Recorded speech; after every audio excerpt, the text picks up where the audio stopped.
Today we are going to do stack in Java. ठीक है, तो देखो stack तो वही रहेगा जो आप लोगों ने पहले पढ़ा हो. Fine. So stack is your data structure जो कि linear category में आता है. Also we call it abstract data type. So it is called as ADT. That stands for abstract data type. इसका मतलब क्या होता है? सो एब्स्ट्रैक्ट डेटा टाइप का मतलब होता है कि कोई चीज जो कि अपने ऊपर होने वाले ऑपरेशंस के थ्रू डिफाइन की जाए. So it is defined by the set of operations we perform on it. So that's why it is called abstract data type. And same way आपका क्यू है. तो stack and queue are termed as abstract data types, right? Stack is based on the principle of LIFO. LIFO की full form last in first out. मतलब जो सबसे last में insert होगा वो सबसे पहले बाहर जाएगा. So if a value is here and a new value comes in तो वो इसके टॉप पे आएगी. न्यू वैल्यू कम्स इन तो वो इसके टॉप पे आएगी, फिर इसके टॉप पे आएगी, फिर इसके टॉप पे आएगी and so on. So we will keep on getting the values on top of values like this. और जब निकालेंगे, जब रिमूव करेंगे तो भी आप टॉप से ही निकालोगे. सो लास्ट इन जो सबसे लास्ट में आई थी वो सबसे पहले बाहर जाएगी, फिर उससे पीछे वाली, फिर उससे पीछे वाली. Real life example could be stack of plates.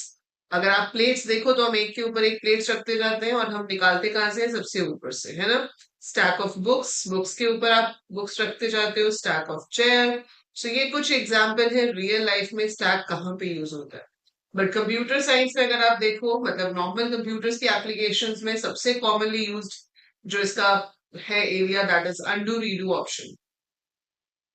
What is undo? हम Control Z press करते हैं to cancel what we did last. I draw this triangle, I draw a circle, I draw a star.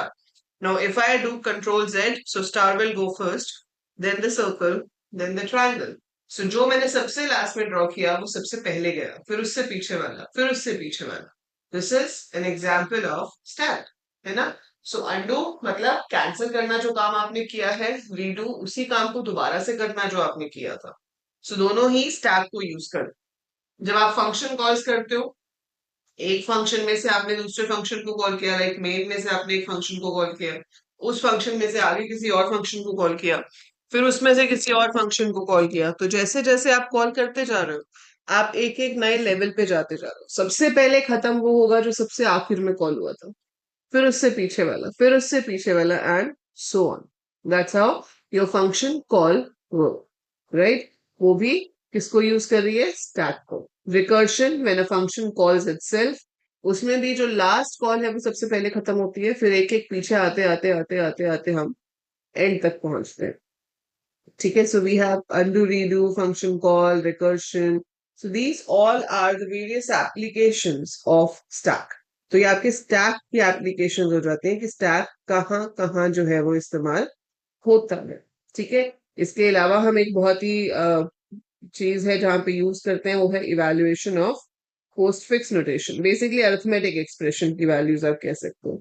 सो पहले arithmetic को postfix में convert करना, फिर उसके बाद उसको इवेल्युएट करना, वो सारा काम आपका इसी के अंदर आता है. इवेल्युएशन ऑफ पोस्टफिक्स नोटेशन के अंदर आता है, राइट? सो ये तो हो गया कि स्टैक क्या होता है और उसकी एप्लीकेशंस क्या है. अब हम अगर टेक्निकल टर्म्स में बात करें तो हम ये कहते हैं कि स्टैक के ऊपर ऑपरेशंस जो हैं वो क्या परफॉर्म हो सकते हैं. स्टैक के ऊपर जो ऑपरेशंस हैं आपके पास वो परफॉर्म हो सकते हैं push, pop, P and normal traversal, जिसको हम डिस्प्ले कह सकते हैं. ठीक है. सो पुश का मतलब है inserting an element at the top of the stack.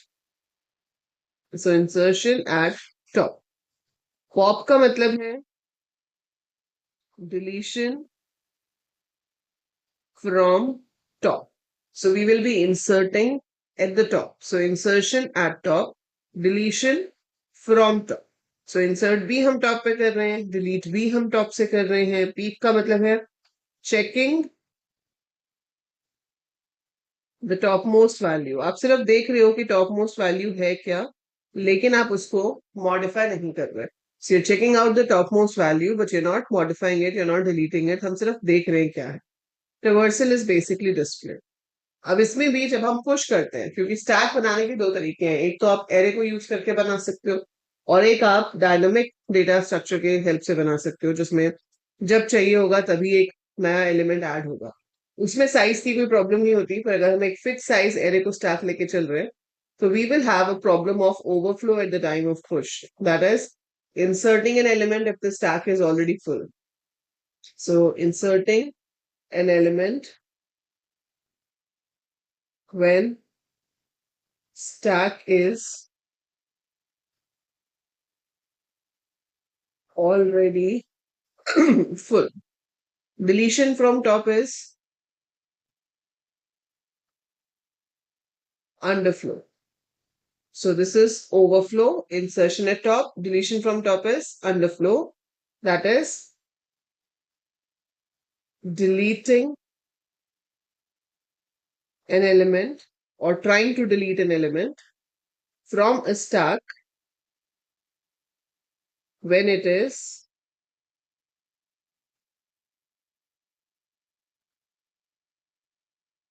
already empty. So when you try to insert something in a stack which is full, तो एक stack already full है और आप उसमें insert करने की कोशिश कर रहे हो, तो वो आपका overflow होगा। और अगर एक stack खाली है और आप उसमें से delete करने की कोशिश कर रहे हो, तो वो आपका underflow होगा। अब इस चीज को डिफाइन कैसे करेंगे? तो हम यहाँ पर इसका कोड करना चाहते हैं, like I told you in the previous class, कि हम हर चीज अब क्लास की फॉर्म में बनाएंगे। सो लेट्स से आपने बनाया क्लास स्टैक। क्लास स्टैक के अंदर मैंने लिया private int data square bracket because it's an array, और एक मैंने यहाँ पे लिया to mark the position of the top most element private int top. हमने यहाँ पर कंस्ट्रक्टर बनाया। कंस्ट्रक्टर का नाम सेम होना चाहिए जो क्लास का नाम है।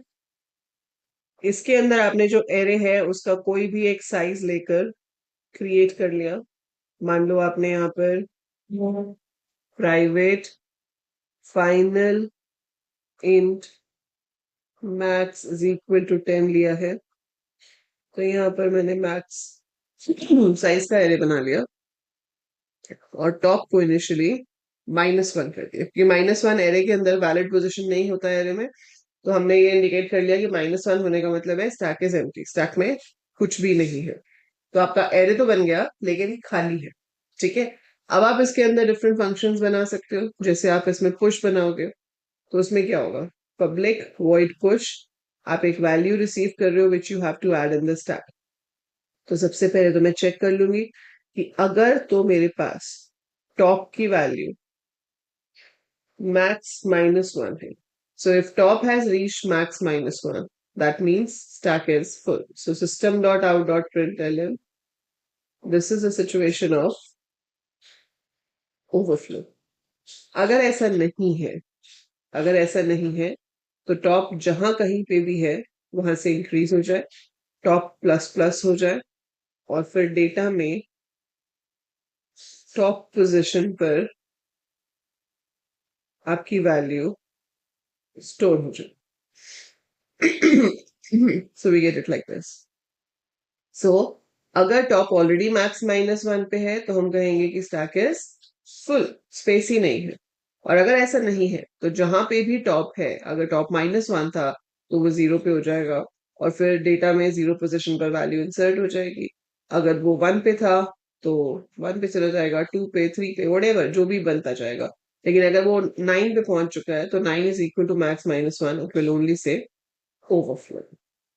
Then you want to make one for pop, आप रिटर्न भी कराना चाहते हो जो डिलीट हुआ है। रिसीव हमने कुछ करना नहीं क्योंकि हमें पता है फिक्स पोजीशन से ही डिलीट होगा। So if top is equal to -1, that means underflow, stack में कुछ है ही नहीं रिमूव करने के लिए। ठीक है, बट इफ ऐसा नहीं है, ऐसा नहीं है, that means we have a value, तो हम उस वैल्यू को रिटर्न करवा सकते हैं या प्रिंट कर सकते हैं जैसे हमें करना है। और अल्टीमेटली आपका जो टॉप है वो माइनस माइनस होना चाहिए।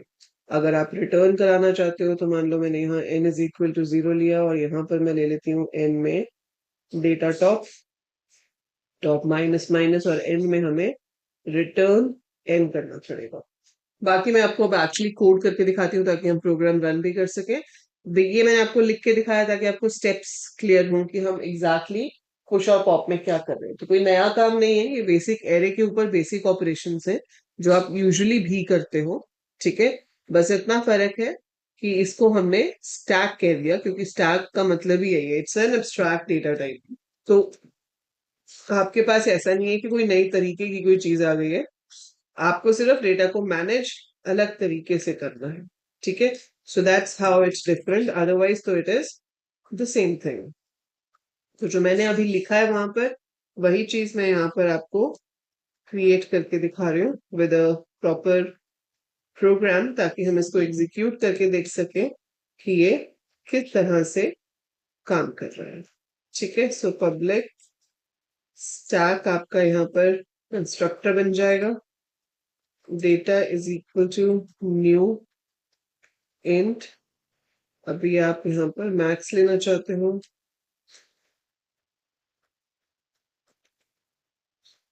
टॉप इज इक्वल टू -1,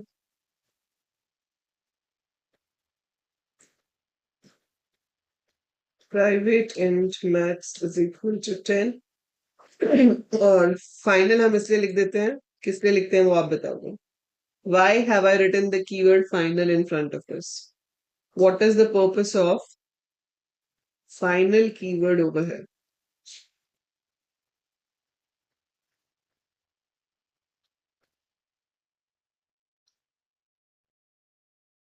इसमें हमने वही चेक कर लिया कि if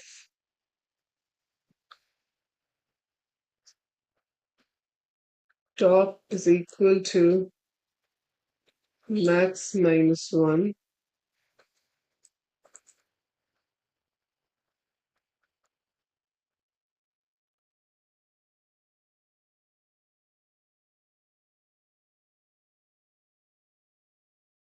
overflow,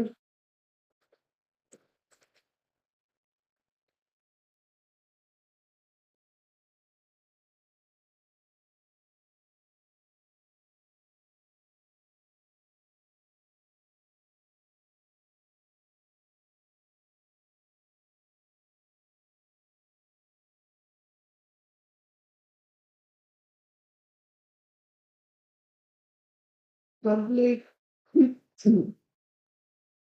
root pop, और यहाँ पे भी हमने चेक कर लिया कि if top is equal to -1,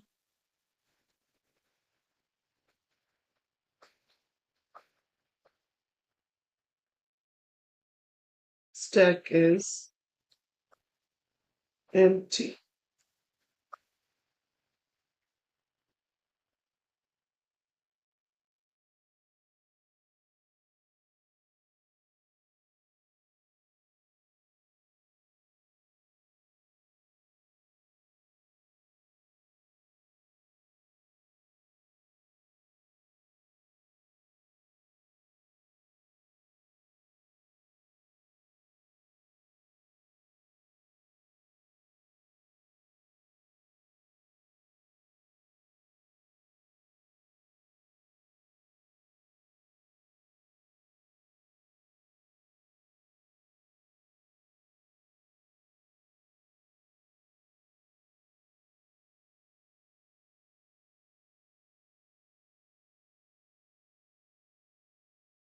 right, ठीक है, ये हो गया सही। अब इसके बाद ऐसे आपको एक पीप बनाना है, तो peep would be something like pop only, बस उसमें आपने डिलीट नहीं करना, सिर्फ टॉप मोस्ट वैल्यू को शो करना। So if you want to make that, so peep and, ठीक है, इसमें बस ये नहीं होगा, we will not decrease top, वो वही रहेगा, rest everything will be same. ठीक है, देन आप पूरा का पूरा डिस्प्ले बनाना चाहते हो जिसमें आप पूरा स्टैक डिस्प्ले कराओ, so it should be public void display. In that case we should take a loop, but again before that loop also we have this condition कि अगर आपके पास top -1 है So stack is empty.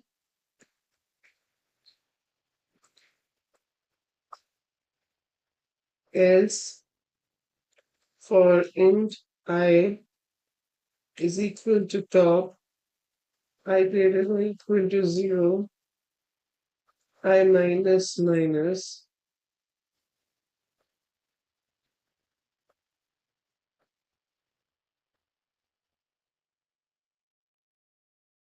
data I.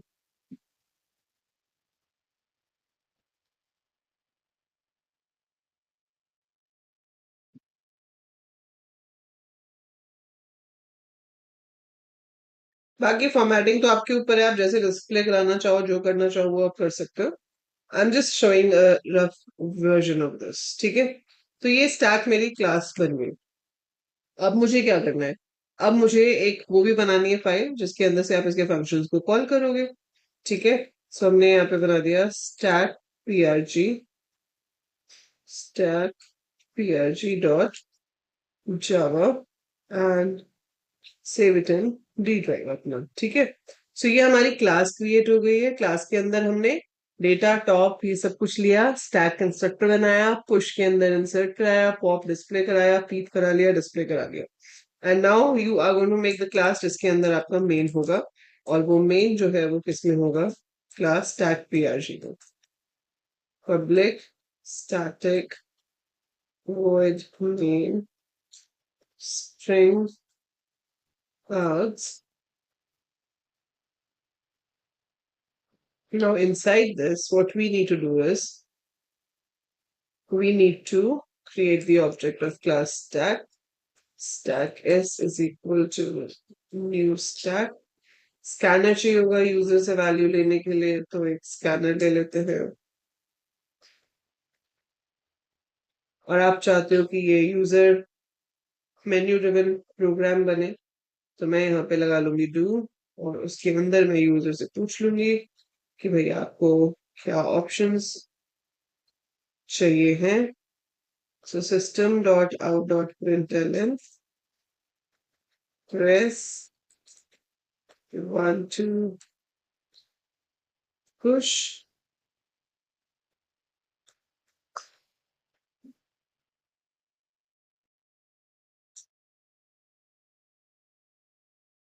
press to pop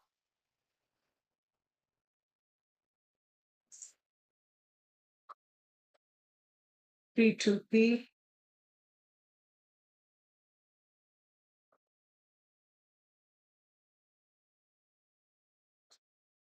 4 to display,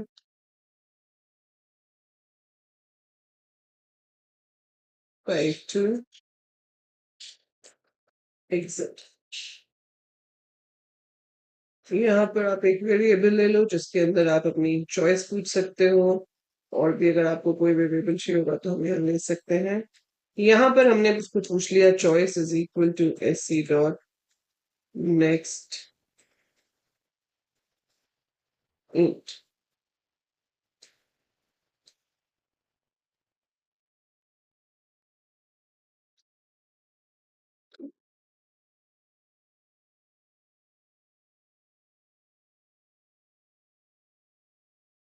अब चाहते हो same line पे cursor आए enter your choice का, तो प्रिंट एलएन की जगह प्रिंट कर दो, सेम लाइन पे आएगा, ठीक है। ठीक है जी, यहाँ पर हो गया चॉइस। अब यहाँ पर चॉइस चेक करके हमने सिर्फ फंक्शंस को कॉल करना है। तो if choice is equal to 1, that means आप यहाँ स्विच भी लगा सकते हो, ठीक है। जावा है तो we can put switch also. So if choice is equal to 1, you have to enter a number जिसको आपने स्टैक में इंसर्ट कराना है, ठीक है। सो हमने यहाँ पे यूजर को बोला एंटर नंबर, जो भी उसको इंसर्ट कराना है वो आपने नम वेरिएबल में रीड कर लिया, और फिर आपने कॉल किया s डॉट पुश। तो ऑब्जेक्ट का नाम dot push and we will pass the number. Simple.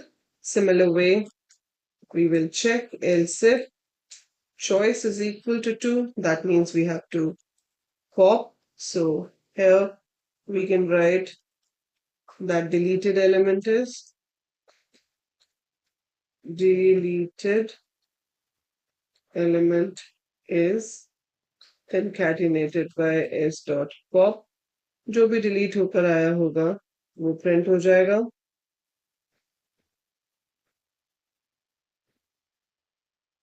Similar is the case for your P.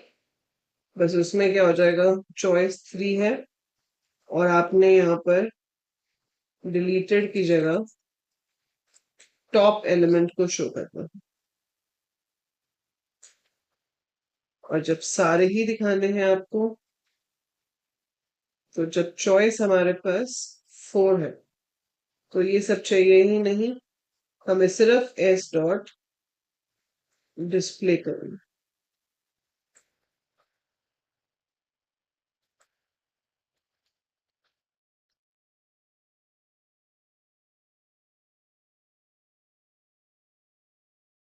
else you have to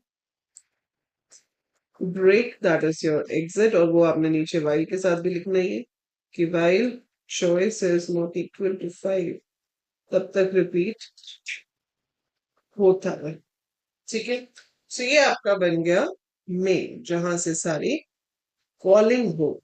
चलिए अब चलाकर देखते हैं. चलाकर देखने के लिए क्या करेंगे, सीएमडी में जाएंगे, डी ड्राइव पे जाएंगे, जावा फोल्डर में जाएंगे, जावा सी स्टैक prg डॉट जावा करेंगे. हमारे पास फर्स्ट लाइन पे एरर आ गया, बताओ. सो फर्स्ट लाइन पे semi colon missing. Okay, let's go back, compile. System के स्पेलिंग गलत है, it is system. System system हो गया. सिस्टम कहाँ पे हुआ है, जहां पे मैं डेटा आई को प्रिंट करा रही हूँ, मतलब डिस्प्ले में यहाँ.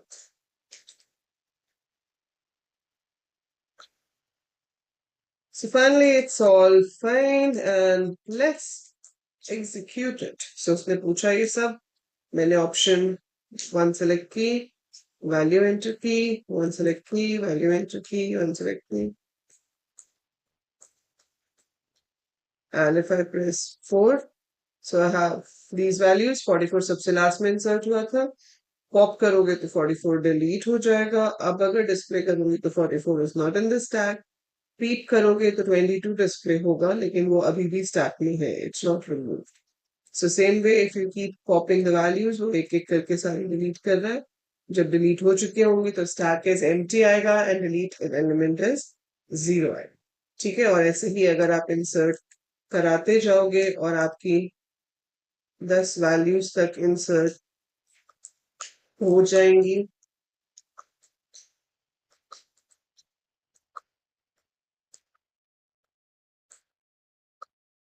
so you would get an error afterwards, overflow, कि अब और वैल्यू इंसर्ट नहीं हो सकती और 77 आपकी लास्ट टॉप वैल्यू है.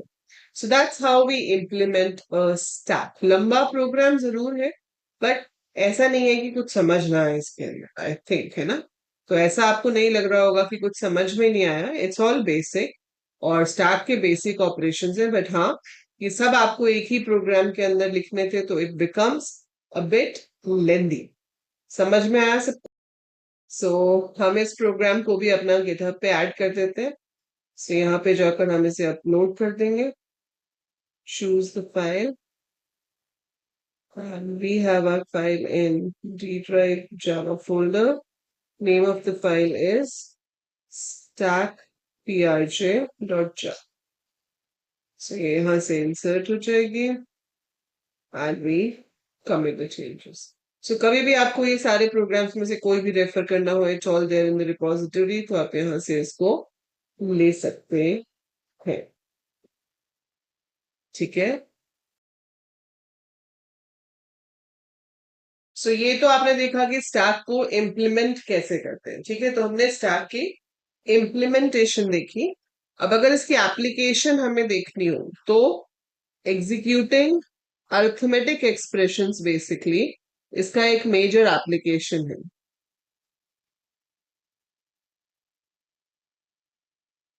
ठीक है, जिसमें 3 स्टेप्स आते हैं. पहला होता है पेरेंथेसिस मैचिंग।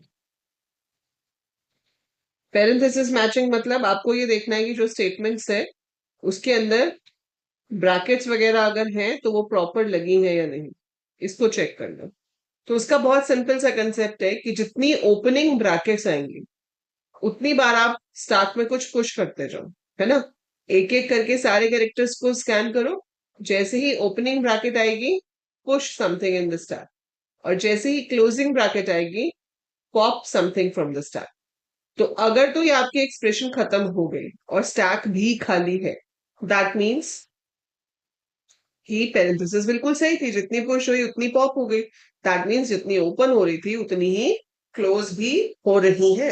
सो जितनी ब्रैकेट्स ओपन हुई उतनी ही ब्रैकेट्स क्लोज भी हुई। So parenthesis match perfectly fine. ठीक है, so parenthesis are matching perfectly fine. तो वो हमारा यहां पर हो जाता है। दूसरा आता है convert infix to postfix. Convert infix to postfix. Postfix को रिवर्स पॉलिश नोटेशन भी कहा जाता है।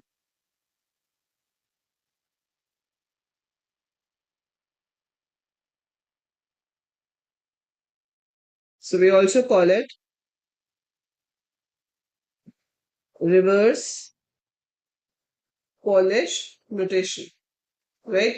So convert infix to postfix. Reverse polish notation कैसे है? जैसे अगर आप a प्लस बी लिखते हो तो ऑपरेटर ऑपरेंड्स के बीच में है, बीच में है तो इसलिए इनफिक्स है। पीछे लिखेंगे तो A B plus postfix. Reverse का भी यही मतलब होता है कि पीछे है, so A B plus reverse polish rotation. ठीक है, सो आपको इसको कन्वर्ट करना है स्टैक की हेल्प से, और जब कन्वर्टेड हो तो उसको इवेल्युएट करना है।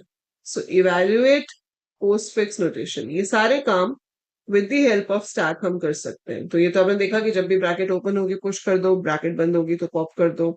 So that is one way. इसमें भी आपके पास मेथड है। इवेल्युएट पोस्ट फिक्स भी सिंपल होता है, जैसे आपको कहा गया है कि ये आपके पास जो है वो एक्सप्रेशन है, ठीक है, ये पोस्टफिक्स है, इसको इवेलुएट करो। तो इसका रूल क्या होता है कि जब कोई ऑपरेंड आएगा उसको स्टैक में पुश कर दो। लाइक 3 को आपने स्टैक में पुश कर दिया, 7 आया स्टैक में पुश कर दिया, प्लस आया तो टॉप 2 वैल्यूज को पॉप करो, इन दोनों को प्लस करो, जो आएगा वो वापस स्टैक में पुश कर दो। सो 3 प्लस 7 10 हुआ, वापस स्टैक में 10 चला गया, फिर 8 आया, फिर 2 आया, फिर आपके पास आया माइनस। अब जब माइनस आएगा so it should B 8 minus 2 6, नीचे में से ऊपर वाला माइनस हो जाएगा। सो 8 और 2 पॉप होंगे, उसके ऊपर माइनस ऑपरेशन परफॉर्म होगा, जो रिजल्ट होगा वो वापस इधर चल जाएगा। फिर आया multiply, so 10 multiplied by 6 will be 60। So stack में हमेशा एक आखिरी में एक ही वैल्यू बचेगी जो कि आपका रिजल्ट होगा। सो इवेल्युएशन भी आसान है। सादा काम किसमें करना पड़ता है? इनफिक्स टू पोस्टफिक्स कन्वर्ट करने में। सो जब हमें कन्वर्जन करनी है तो यहाँ पर प्रेसिडेंस और बाकी सब चीजों का ध्यान रखना पड़ता है। उसके लिए भी कोई बहुत ज्यादा मुश्किल चीज नहीं है, बेसिक सी चीज है जिसका आपको ध्यान रखना है। जैसे मान लो ये एक्सप्रेशन है, now you need to convert it to postfix. तो हम 3 कॉलम्स बना लेते हैं, हम एक एक करके इनफिक्स वाले एक एक लेटर को चेक करेंगे। स्टैक की हेल्प ले रहे हैं हम, और एक कॉलम बनाते हैं हम पोस्टफिक्स के लिए। सो सबसे पहले ए आया। ए क्या है? ऑपरेंड है। Operand will go to the postfix. Then I get multiply. Multiply is an operator. Operator हमेशा स्टैक में जाएगा 100%। पर हमें ये देखना है कि क्या वो इस हालत में है कि स्टैक में ऑपरेटर जा सके। स्टैक खाली है, खाली है तो कोई प्रॉब्लम ही नहीं है, मल्टीप्लाई सीधा स्टैक में डाल दिया, पोस्टफिक्स में जो था वो वही रहा। फिर आपके पास आया बी। बी ऑपरेंड है तो उसको स्टैक में भेजना ही नहीं है, उसको डायरेक्ट पोस्टफिक्स में डालना है। अब आया plus. Now plus needs to go to the stack. Operator है तो स्टैक में जाएगा, ठीक है। सो ऑपरेटर है तो स्टैक में जाएगा, but the thing is this कि क्या स्टैक में जगह है? आप कहोगे मैम जगह तो है ही, यहाँ तो एक ही ऑपरेटर है। पर यहाँ आपको प्रेसिडेंस लेवल का ध्यान देना है।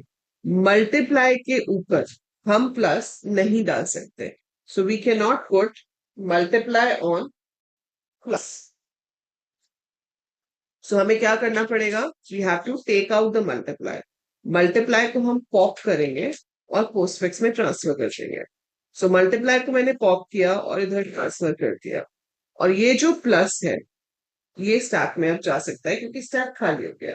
तो एक चीज ध्यान रखनी है कि छोटे ऑपरेटर के ऊपर बड़ा ऑपरेटर स्टैक में आ सकता है, लेकिन बड़े ऑपरेटर के ऊपर छोटा नहीं आ सकता, और दो सेम लेवल के ऑपरेटर भी एक साथ नहीं हो सकते। So if they are of same level they can not be together. So two same level operators can not be together. ठीक है, तो ये आपके पास प्लस इधर चला गया और जो स्टार है वो बाहर आ गया। सो ये बन गया ए बी स्टार, क्योंकि मल्टीप्लीकेशन प्लस से पहले होना चाहिए, इसलिए ये लॉजिक है इसके पीछे। फिर आपके पास आया सी। सी तो डायरेक्ट कहाँ जाएगा, पोस्टफिक्स में। फिर आपके पास आया माइनस। प्लस माइनस एक साथ नहीं हो सकते क्योंकि सेम लेवल है, तो मतलब प्लस पहले होना चाहिए, इसलिए प्लस को बाहर निकाल देंगे, माइनस यहाँ चला जाएगा। फिर आपके पास आया डी।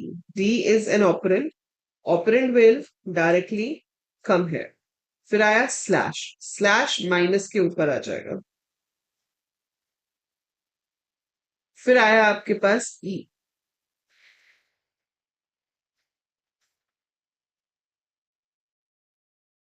फिर आपके पास आया multiply.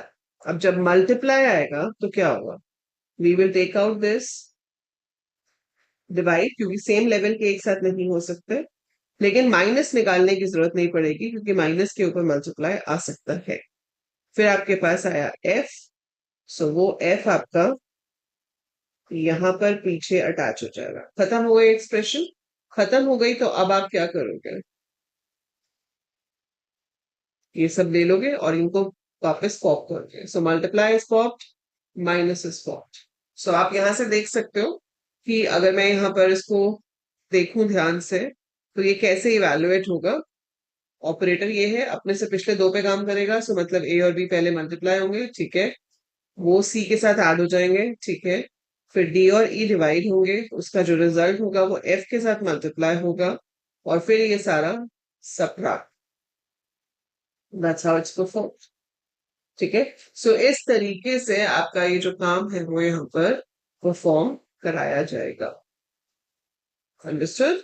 That's how it works है। So this is how we convert infix to postfix. अगर इसके अंदर ब्रैकेट्स आ जाती तो थोड़ा सा मेथड डिफरेंट हो जाता, वो भी बताती हूँ, पर पहले ये बताओ कि इतना समझ में आया ये कैसे हो रहा है। Are you clear with this?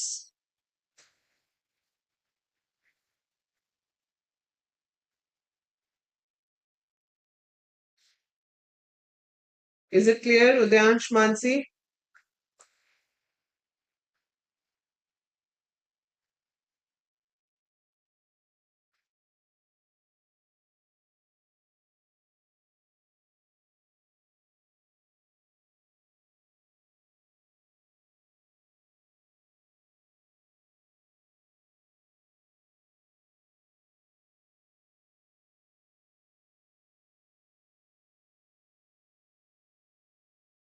Great.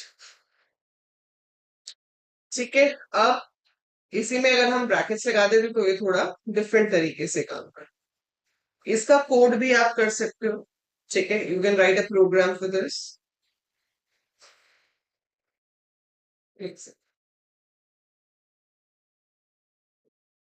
But before we go for that, मान लो अगर आपके पास अब ये होता a मल्टीप्लाइड बाय ब्रैकेट में b plus C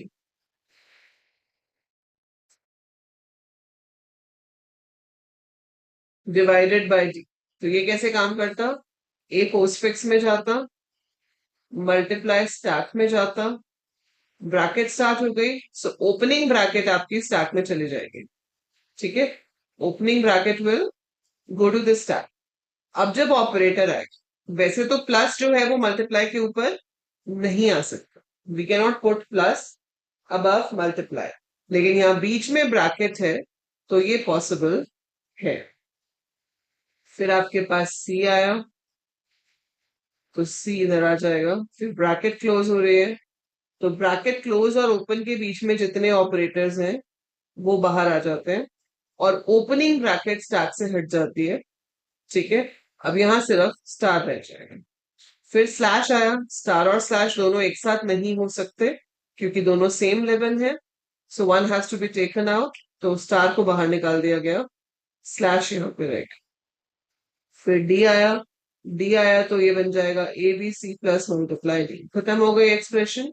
so it's A B C plus multiply D और एंड में डिवाइड आपका हम बाहर ले आएंगे। सो इसमें क्या होगा, बी और सी पहले ऐड होंगे, फिर वो ए के साथ मल्टीप्लाई होगा और उसके बाद फिर वो डी से डिवाइड हो जाएगा। ठीक है, that is how we get the result. So that's how your infix is converted to postfix notation. और यही सारी चीज अगर आपको प्रोग्राम में बनानी है तो ये जो आप स्टैक के अंदर इंसर्ट करा रहे हो वो कैरेक्टर्स हैं। ठीक है, so you are putting characters in the string एक एक करके, और आपको सारा यहाँ पर जो खेल है वो पुश और पॉप का खेल है। ठीक है, तो अगर मैं इसको यहाँ पर सेव कर देती हूँ एज माय स्टैक पोस्टफिक्स या इनफिक्स टू पोस्टफिक्स, जो भी आप नाम देना चाहो, infix to postfix dot Java. हमने इसको सेव कर दिया as infix to postfix dot Java. और ये जो आपका है क्लास, ये बन जाएगी इनफिक्स टू पोस्टफिक्स। अब इसके अंदर आपको स्टैक चाहिए होगा, स्कैनर चाहिए होगा, पर ये सब नहीं चाहिए। तो इस सब की जगह पर हम क्या करेंगे, we will ask the user कि इनफिक्स और पोस्टफिक्स एक्सप्रेशन अपनी बताओ क्या है। ठीक है, सो हमने यहाँ पे क्या पूछा, string in fix comma postfix. User से पूछ लिया system dot out dot println enter the infix expression. Infix is equal to sc dot next line. आपकी एक्सप्रेशन इनपुट हो गई है। इसके बाद आपको क्या चाहिए होगा, एक आई एन या और भी जो चीजें चाहिए होंगी वो हम ले सकते हैं। n is going to be infix dot length, that means how many characters you have. Take a loop which goes from I to n, क्योंकि एक एक करके आपको अपना जो कैरेक्टर है वो फेच कराने हैं। आप चेक करोगे इसमें कि क्या आपके इनफिक्स आई पे, अब सी सी प्लस प्लस होता तो हम सीधा स्क्वायर ब्रैकेट में लिख सकते थे इनफिक्स आई, लेकिन ये जावा है। जावा में आपके पास strings are not like character arrays, strings are strings. तो अगर आपको चेक करना है तो आपको ऐसे चेक करना पड़ेगा, if infix dot char at i. अब वो बार बार पूरा ना लिखना पड़े तो मैं एक काम और कर सकती हूँ, कैर करंट या सीसी लेते हैं करंट कैरेक्टर। ठीक है, सीसीटी इनिशियली ब्लैंक रखा हमने, और ब्लैंक क्या रखना, सीधा ले लेते हैं infix dot char at round bracket में आए। तो इनफिक्स वाली जो स्ट्रिंग है उसमें आई पोजीशन पे जो भी कैरेक्टर है वो सीसीटी में आ जाएगा। आप चेक कर लोगे कि अगर जो सीसीटी है वो कोई सा भी ऑपरेटर नहीं है, so if CCT is not equal to multiply and CCT is not equal to divide, and CCT is not equal to plus, and CCT is not equal to minus, and CCT is not equal to plus minus multiply divide हो गया वैसे तो, but लेना ही है आपको तो brackets भी हम चेक कर सकते हैं। And CCT is not equal to this. अगर इनमें से किसी के भी इक्वल नहीं है तो आपको इसको स्टैक में पुश करा देना चाहिए। तो s डॉट पुश CCT, तो हमने इसको स्टैक में पुश करा दिया। ठीक है, ये हो गया। ये तब होगा जब वो ऑपरेटर नहीं है, वो कोई ऑपरेंड है। कोई ऑपरेंड है तो वो सीधे स्टैक में चला जाए। अब हमने देखा कि ठीक है, वो ऑपरेंड तो नहीं है, वो कोई ना कोई ऑपरेटर ही है, ये हमें पता चल गया कि वो कोई ना कोई ऑपरेटर ही है। अब हमें देखना है कि उसको स्टैक में डालना है या नहीं। तो स्टैक में डालने के लिए दो सिचुएशंस है कि या तो स्टैक खाली हो या स्टैक के टॉप पे ओपनिंग ब्रैकेट हो। अगर दोनों में से कुछ भी हुआ तो वट एवर द ऑपरेटर है उसको सीधे आप स्टैक में पुट कराओगे। ये लाइन मैंने गलत कर दी है, अगर वो ऑपरेंड है तो स्टैक में तो डालेंगे ही नहीं, उस केस में हम उसको पोस्टफिक्स में डालेंगे। So postfix is equal to postfix plus CCT. So it should go to the postfix notation, and before you start the loop, आपका जो postfix notation है उसके अंदर खाली string होनी चाहिए। ठीक है, अब अगर ऐसा नहीं है तो अगर हम चेक करेंगे else if not s dot is empty, stack empty नहीं है,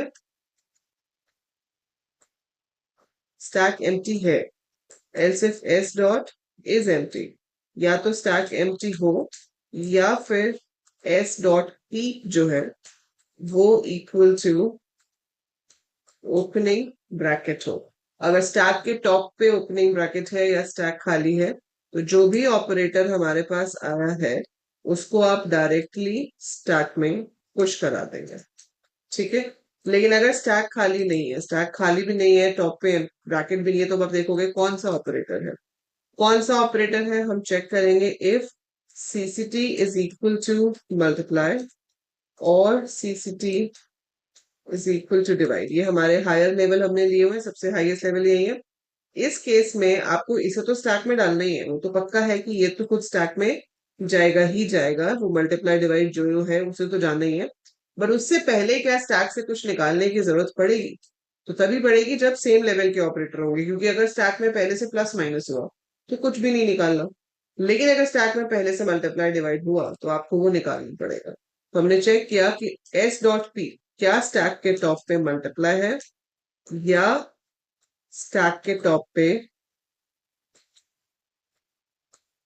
डिवाइड है। अगर ऐसा है तो उसको हमें पॉप करना है और पोस्टफिक्स में कंकैटिनेट कराना है। तो एक ही स्टेटमेंट है वैसे तो, so postfix plus equal to S dot pop. तो जो भी वो है, वो मल्टीप्लाई है या डिवाइड है, वो पॉप होगा, पोस्टफिक्स के साथ कंकैटिनेट हो जाएगा, और फिर आपका जो लेटर है उसको हम वहां पे पुश करा देंगे। सिमिलर चीज आपको चेक करनी है प्लस माइनस के लिए, कि जो ऑपरेटर मेरे पास आया है अगर वो प्लस या माइनस में से कुछ है। प्लस माइनस के केस में देखो क्या हो जाएगा कि अगर स्टैक में मल्टीप्लाई डिवाइड पड़ा है तो भी पॉप करना पड़ेगा, प्लस माइनस पड़ा है तो भी पॉप करना पड़ेगा, मतलब उससे तो सारे की लेवल या तो ज्यादा है या सेम है, तो पॉप करना ही है। तो जब तक आपका स्टैक एम्प्टी ना हो जाए, so while not S dot is empty, जब तक स्टैक एम्प्टी ना हो जाए and S dot P opening bracket ना आ जाए, तो या तो मेरे पास ओपनिंग ब्रैकेट आ जाए या स्टैक खाली हो जाए, दोनों में से कुछ हो गया तो मैं रुक जाऊंगी, अदरवाइज जितने भी ऑपरेटर्स हैं उनको मैं पॉप कर करके पोस्टफिक्स में अटैच करती रहूंगी। ठीक है, ये चीज चलती रहे अगर प्लस या माइनस है। फिर अगर आपके पास जो ऑपरेटर है जिसको आपने पुश करना है वो ही ओपनिंग ब्रैकेट है, सो अगर ओपनिंग ब्रैकेट है तो वो तो डायरेक्ट पुश होती है, हमें कुछ करना ही नहीं है उस केस में, आपकी ब्रैकेट में पुश होना ही होना है। और अगर आपकी ब्रैकेट क्लोजिंग ब्रैकेट है तो ओपनिंग तक जितने भी हैं वो आपको सारे पॉप करने पड़ेंगे। ठीक है, so while S dot P is not equal to opening bracket, तो जब तक हम ओपनिंग तक नहीं पहुंच जाते आपको सारे जो है वो पॉप कराने पड़ेंगे और पोस्टफिक्स में डलवाने पड़ेंगे। जब आप ओपनिंग पे पहुंच जाओगे तो एक पॉप आप खाली लिखोगे जो रिटर्न तो करेगा लेकिन हम उसको कहीं पर स्टोर नहीं करेंगे। So this thing will keep on going going going going, ये चीज चलती रहेगी for each and every character present in your infix notation. So ये इनफिक्स नोटेशन में जितने भी थे सबके लिए ये लूप चलता गया चलता गया चलता गया चलता गया चलता गया चलता गया। जब आप इस लूप से बाहर आओगे दैट मीन्स हम सारी एक्सप्रेशन को स्कैन कर चुके हैं। अब जो आखिरी बचा होगा कुछ भी उसके अंदर वो हमें फाइनली अपने उसमें पोस्टफिक्स में कॉपी कराना है। सो जब तक आपका स्टैक एम्प्टी ना हो जाए, so while not S dot is empty, तो जब तक स्टैक एम्प्टी ना हो जाए, अगर स्टैक में कुछ बचा है तो वो पोस्टफिक्स में शिफ्ट करा दिया जाए और फिर आखिर में जाकर हम यहाँ पर प्रिंट करा सकते हैं postfix expression is concatenated by postfix। और इसमें हमने जो ऊपर क्लास बनाई थी हम एक चेंज करेंगे। वो चेंज क्या होगा कि ये जो इंट डेटा था इसकी जगह पर हम कैर डेटा कर देंगे। तो हमें टाइप कन्वर्जन करनी पड़ेगी, आप यहाँ पर कैर कर सकते हो। So that would be easier. जो वैल्यू भी हमारे पास आ रही है वो कैर आ रही होगी, ये सब सेम रहेगा, कोई चेंज नहीं है। जो वैल्यू आप यहाँ से रिटर्न कर रहे हो पॉप से वो कैर है, जो कीप रिटर्न कर रहा है वो भी कैर है। ठीक है, इसके अलावा हमें यहाँ पर एक और बनाना है function, that is public bool is empty। हमने नहीं बनाया हुआ था, but it should be there in every data structure. हम चेक करेंगे, अगर तो टॉप -1 है then we should return true, else we should return false। So we should have it this way। Save it, let's see क्या errors आएंगे। Command prompt पे जाते हैं, javac infix2 postfix.java return n possible loss. अच्छा, जो n है वो हमने इंटीजर लिया हुआ है, और बूल आपका C++ में कीवर्ड होता है, जावा में पूरा बूलियन लिखना पड़ेगा। एंड इसको हमें कैप करना पड़ेगा।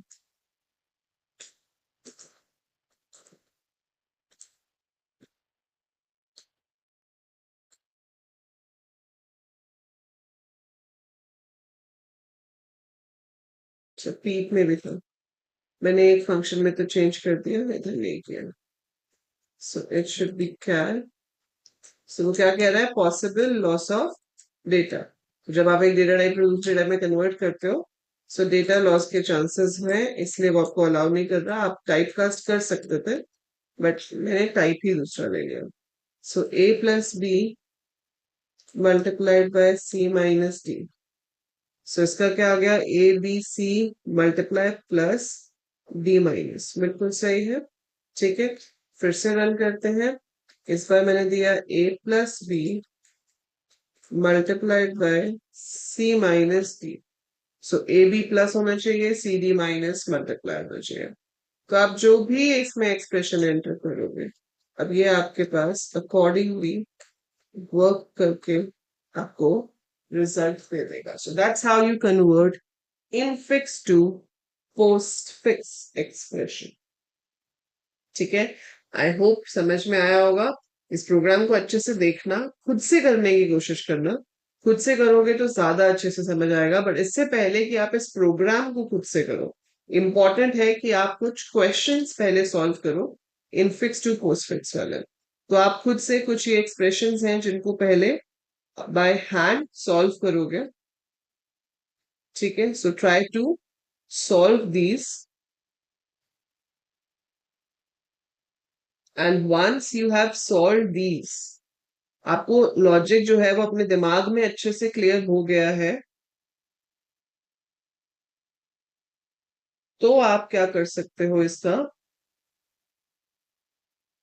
प्रोग्राम जो है वो बना सकते हो। ठीक है, सो पहले इन चारों का पोस्टफिक्स आप निकालोगे हाथ से अपने रजिस्टर में, कि किस तरह से स्टेप्स चल रहे हैं, वो आप मेरे को भेज सकते हो चेक करने के लिए। So you have to do these first. Once you do these you understand कि हाँ किस तरह से इनफिक्स टू पोस्टफिक्स कन्वर्ट हो रहा है। उसके बाद आप इस प्रोग्राम को ध्यान से देखना, खुद से बनाकर देखना, आपको ज्यादा अच्छे से समझ आएगा। एंड फिर आपका होमवर्क है इवैल्यूएशन ऑफ पोस्टफिक्स नोटेशन। तो आप किस तरीके से इवैल्यूएशन करोगे वो आप सोचेंगे। ठीक है, so evaluation of postfix notation is your homework, and इसको समझना भी आपका होमवर्क है। तो इसको अच्छे से देखना है, ये चारों क्वेश्चन को सॉल्व करना है, अपने प्रोग्राम के साथ ड्राई रन करके देखना है कि प्रोग्राम मेरा कैसे काम कर रहा है इसके साथ। ठीक है, तो जब आप ड्राई रन करके देखते हो, एक एक स्टेटमेंट चला के देखते हो कि किस तरह से आपका प्रोग्राम यहाँ पर काम कर रहा है, so it becomes easier for you to understand as well, और आपको ज्यादा अच्छे से समझ आता है और याद रहता है कि हाँ, ये चीज हमने क्यों की थी और ये कैसे काम कर रही थी। ठीक है, so that is very important कि खुद करना हो जब भी, तो कभी भी प्रोग्राम कॉपी मत करो, समझो उसे और फिर खुद से बनाओ। अगर कहीं पर एरर आता है, then you can refer to this, but try not to copy paste. Always try to understand and do it of your own. नहीं होता है तो आपके पास ये है जिसको आप रेफर कर सकते हो। ठीक है, बट कोशिश हमेशा पहली क्या रहनी चाहिए, खुद से बनाने की। So that is it about stack implementation and its applications in Java.